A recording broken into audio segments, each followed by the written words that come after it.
This video is going to show how to do a hip carry with a ring sling. This ring sling is 100% cotton, it's a Duracell Amatola. I think Duracells are great, easy ring slings to learn to use a ring sling with. So you bring your ring system up and you put it quite high up on your shoulder, and making sure that you haven't twisted your wrap behind you, you bring it out to the side. So you can see here that my top rail is like a browny colour and my bottom rail is a yellow colour. Now I get the end of the ring sling, now I've made sure that it's not twisted behind me, and I concertina it up like this. And the reason why I'm doing that is going to become apparent. So once I've folded it all up like that, I put it through both rings, open them up and go over the top one and under the bottom one, like this. Now I pull it through, and I can be quite rough about pulling it through here.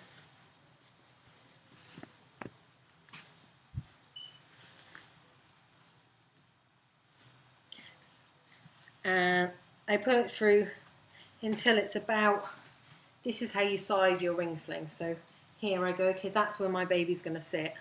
And I'm not using my actual baby, I'm using a doll today, and that'll be about the right height. So once I've done that, I make sure that this is all spread out a bit like a rosette.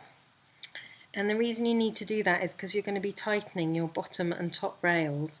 And if they're all caught up over the other rails, then you're not going to be able to tighten them properly.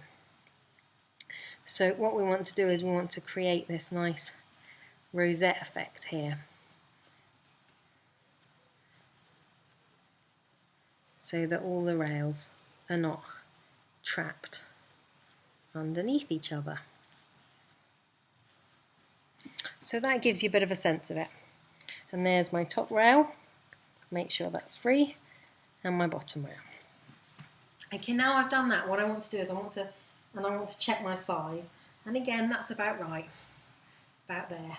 And how that will, what size it will vary on your baby. If you have a much smaller baby you might want it a bit higher, if you have a bigger baby you might want it lower.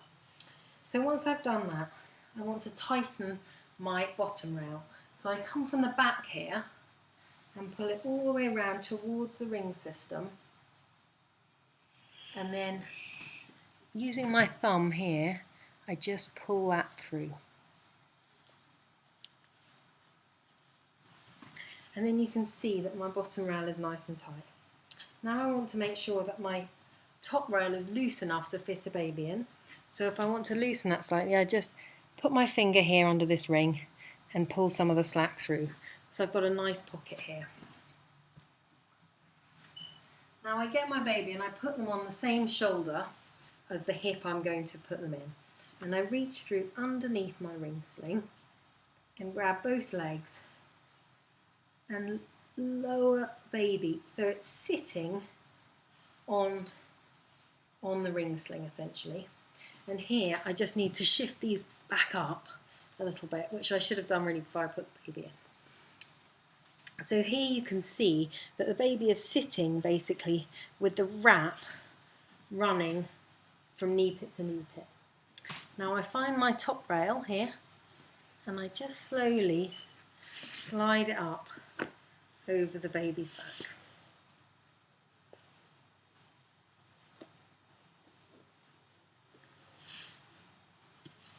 You might need to put a hand down at the bottom to make sure that this seat doesn't pop out while you do this. Now I'm going to imagine this is a newborn, so this needs to be up to the height of the baby's head, although we won't leave it there. And once I've done that, we make sure baby's arms are up, always in a sling. Then I get this slack from here of my top rail, and I pull it round, and I get to my ring system, and again using my thumb I just pull it through like that. So then I've got this bit of slack here and I want to provide a bit of extra head support, so I twist my tails up and fold that into the top rail.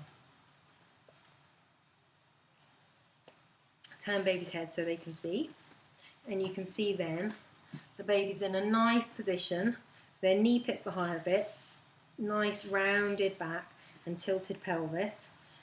They're tight, they're in view, chin is off chest, close enough to kiss, nice supported back, and hands are up here. And that's how you put a baby in a ring sling. Obviously you can also put them in the front and it's the same position, you just wouldn't have them on the hip like this, you'd have them more at this position. So that's it, yeah.